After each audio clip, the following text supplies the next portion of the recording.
Between 1984 and 1999, political violence in Guazulu-Natal claimed around 20,000 lives, most brutally after 1987. When war broke out in Pietermaritzburg between Inkatha and the United Democratic Front, the UDF, Inkatha had the backing of the apartheid security forces, and the UDF was supported by the ANC and its armed wing, Umkhonto weSizwe.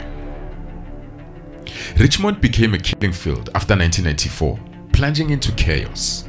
The local police station at some point was shut down. The army moved in and bodies piled up. Now, before democracy, traditional leaders loyal to KwaZulu ruled the region. Rural zones were Inkatha's stronghold, while semi-urban townships like Makwata and Ndaleni leaned towards ANC, despite brutal assaults and police repression. Inkatha had the early edge. They had more men and more guns. But the tide turned as the ANC gained ground, bolstered by the MK and Self-Defense Unit, the SDUs. Now these SDUs emerged to shield ANC communities from Inkatha attacks. One of the first and fiercest was in the KwaZulu-Natal Midlands, led by the self-confessed Warlord, Sifiso Nkabinde, commanding around 120 SDU members. The battles were vicious. Makwata, Nkabinde's hometown, was reduced to rubble. Inkatha had a strong hold on most areas, especially places like Pateni, but mass displacements followed. Around 20,000 people fled their homes. By 1993, under Nkabinde's leadership, the ANC fought hard and eventually they won their regions back. Born in Richmond in 1960, Nkabinde was the son of a policeman and a local Inkatha chairman. He came up under the youth leader of Mzwandile Mbonga and rose to lead the ANC's SDUs in Richmond. He was the right-hand man of Harry Gwala, an ANC stalwart and mentor to many Robben Island veterans. Nkabinde was a gun runner, sourcing arms from the Transkei Bantu stand, and his supplier was General Bantu Olomisa, the head of the Transkei army and reportedly close to Sifiso. Now through Nkabinde, AKs, hand grenades, RPG missiles flowed into KwaZulu-Natal, not only fueling the SDUs there, but also in Gauteng. Some even say Nkabinde sold weapons for profit. With firepower and a loyal militia, Nkabinde became a feared warlord. Killers and SDU operatives answered to him. He didn't flinch. He busted his guns heavy. His rise protected ANC stronghold areas, but also it brought bloodshed to his opponents. Now disguised as police officers and soldiers, his units ambushed and executed enemies. Richmond's SDUs carried out numerous assassinations in IFP-aligned areas. In retaliation, Inkatha built its own paramilitary force, backed by the police. They trained over 1,000 men in Richmond, armed with rifles, mortars, and bombs. The war for KwaZulu-Natal had no rules and no mercy. By 1994, as South Africa transitioned into democracy, the war in Richmond seemed to be winding down. Peace talks between the ANC and IFP took place. Rallies were held. Displaced families began returning home. In July that year, the local police struck an unusual deal with Nkabinde. The SDU members would openly assist in policing ANC-controlled areas, previously no-go zones for authorities. With ANC power solidifying, Nkabinde was elected mayor of Richmond in 1995. For a brief moment, from 95 to 97, Richmond held its breath. Violence subsided, but the guns never disappeared. As the man who was responsible for arming the SDUs, Nkabinde never stopped distributing weapons, even after the ANC suspended armed struggles in 1990. The ANC's leadership failed to discipline or remove him, creating a climate of impunity in which he thrived. By 1993, cracks within the ANC began to show. Senior members were increasingly alarmed by Nkabinde's activities. Attempts to block his arms dealings backfired, splintering the ANC in Richmond. Still, Nkabinde kept stockpiling. He reportedly had 165 AKs and at least 250 hammers in total. he was a walking arsenal, commanding the loyalty of hardened SDU's operatives, especially in Makota. Although SDUs were meant to disband after 1994 elections, Richmond remained active. Some members were absorbed into government and joined official security forces or worked as private bodyguards, but others kept operating underground. The SDUs, once a shield for the community, morphed into a criminal machine. Hit squads resurfaced, and it's been said that Nkabinde also controlled taxi routes, and he was pushing weapons, and eventually he was turning violence into a business. As his power grew, so did the ANC's discomfort. Nkabinde's radicalism, once useful, became a liability. He disobeyed orders, clashed with senior leaders, and refused to be controlled. The ANC had created a monster, and now they couldn't stop it. In April of 1997, the party finally made a move. Nkabinde was expelled, accused of being a police informant since 1988, operating under the alias Derek Nene, recruited by the apartheid-era Pietermaritzburg security branch. But by then, the damage was done.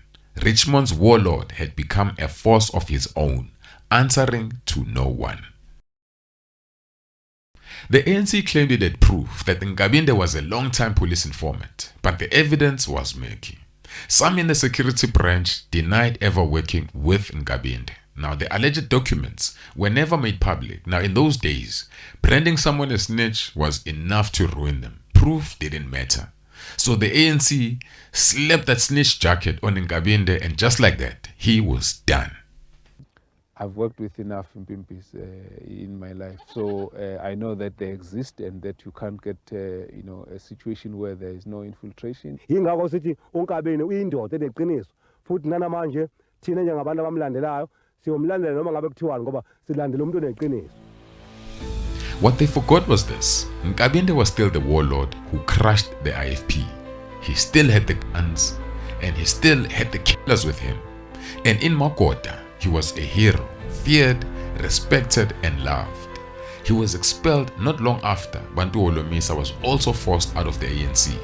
Now, the two men had been close during the war years, bonded by weapons deals and battlefield loyalty.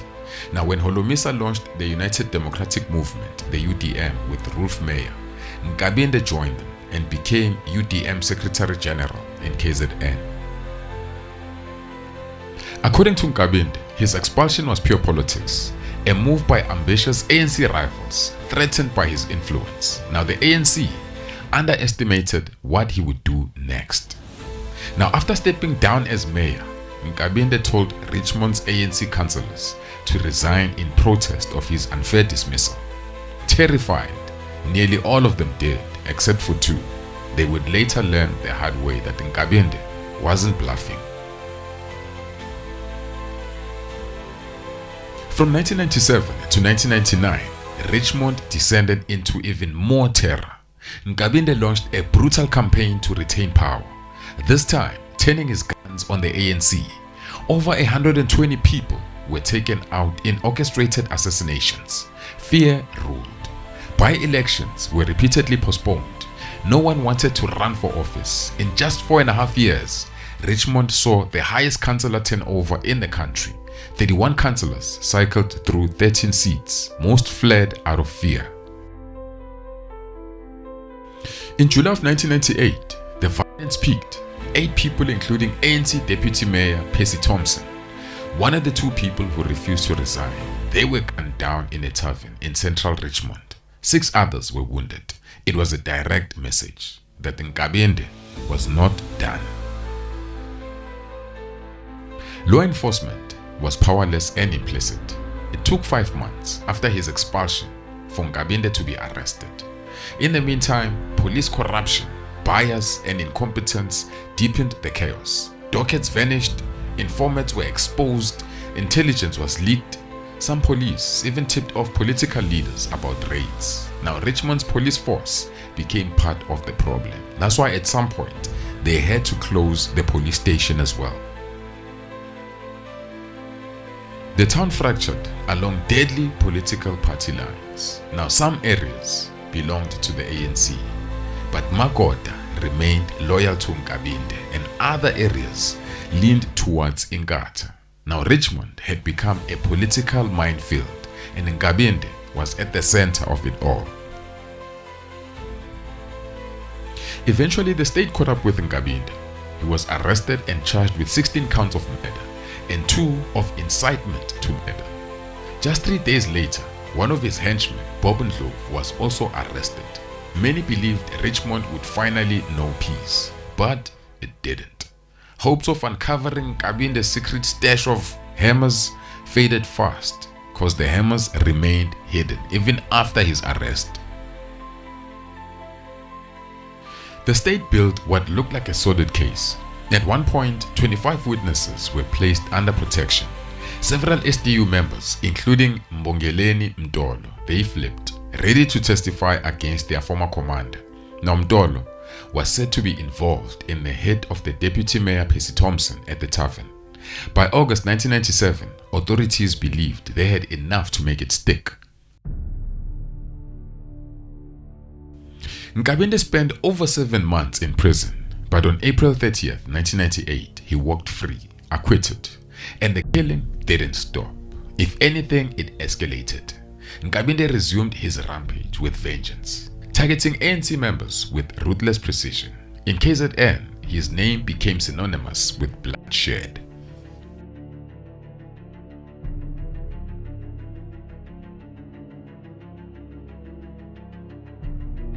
Nkabinde was ambushed outside a supermarket in Richmond. Apparently, it was a quiet day and nobody was on the street, as if they knew what was going to happen.